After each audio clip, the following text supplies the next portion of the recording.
CT scan करते समय कुछ ऐसी गलतियां हैं जो कभी नहीं करनी चाहिए। अगर आपसे गलती से भी ये गलती बार बार होती है तो आप अपनी इज्जत, नौकरी साथ साथ 25 से 30 लाख भी गंवा सकते हैं। तो आइए देखते हैं 5 ऐसी बड़ी गलतियों के बारे में। ट्यूब वार्म अप किए बिना स्कैन स्टार्ट कर देना।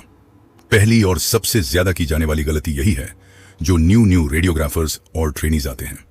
उन्हें पता नहीं रहता कि ट्यूब वार्म अप करना कितना जरूरी होता है। जब कभी भी मॉनिटर पर ऐसा वार्निंग लिखा हुआ आए या फिर लास्ट स्कैन किया हुआ 2 घंटे से ऊपर हो गया हो तो अटेंशन लिखा हुआ देखकर आप अटेंशन हो जाए और ट्यूब वार्म अप कर लें, नहीं तो सीटी मशीन में लगा हुआ एक्स-रे ट्यूब जल्दी खराब हो सकता है। और आज के टाइम में इसकी प्राइस 25 लाख से 1 करोड़ तक है। ट्यूब वार्म अप करने से ट्यूब की लाइफ बढ़ जाती है। दूसरी गलती है कि फास्ट कैलिब्रेशन या कैलिब्रेशन नहीं करना। अगर सीटी स्कैन मशीन में यह वार्निंग दिखे, fast call has not been performed within the last 24 hours, तो इसका मतलब है कि मशीन का फास्ट कैलिब्रेशन नहीं हुआ है। फास्ट कैल एक डेली कैलिब्रेशन प्रोसेस है जो एक्स-रे ट्यूब और डिटेक्टर्स को कैलिब्रेट करता है ताकि इमेज क्वालिटी सही आए। अगर फास्ट कैल रेगुलरली नहीं किया जाए तो इमेज में नॉइज आ सकता है, HU वैल्यूज गलत हो सकती हैं और डायग्नोसिस में एरर हो सकता है। इसीलिए सीटी मशीन में हर 24 घंटे में फास्ट कैल या कैलिब्रेशन करना बहुत जरूरी होता है। सीटी स्कैन या एक्स-रे में पेशेंट पोजीशनिंग सही होना बहुत जरूरी है। अगर पेशेंट की पोजीशन गलत हो जाए तो क्या हो सकता है?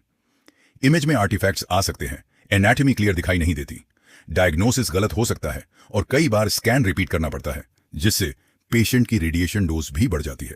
इसलिए एक अच्छे रेडियोग्राफर की पहचान है परफेक्ट पेशेंट पोजीशनिंग, क्योंकि सही पोजीशनिंग से ही एक्यूरेट डायग्नोसिस पॉसिबल होता है। चौथी गलती, हाई मिली एम्पियर या एक्सपोजर अननेसेसरी यूज करना। सीटी स्कैन या एक्स-रे में MA यानी मिली एम्पियर एक्स-रे बीम की क्वांटिटी को कंट्रोल करता है। अगर बहुत ज्यादा मिली एम्पियर यूज किया जाए तो क्या होता है? पेशेंट को एक्स्ट्रा रेडिएशन डोज मिलती है, एक्स-रे ट्यूब पर ज्यादा हीट लोड पड़ता है, ट्यूब की लाइफ कम हो सकती है, हाई मिली एम्पियर से इमेज नॉइज कम होता है। लेकिन जरूरत से ज्यादा मिली एम्पियर यूज करना सही नहीं है। इसलिए रेडियोग्राफर्स को हमेशा LRR प्रिंसिपल फॉलो करना चाहिए, मतलब जितनी जरूरत हो उतनी ही रेडिएशन देना। 5वीं गलती, मशीन वार्निंग्स इग्नोर करना। कभी कभी ये लाखों की ट्यूब खराब कर सकती है, इसलिए सीटी स्कैन करते समय हर स्टेप ध्यान से फॉलो करना बहुत जरूरी है।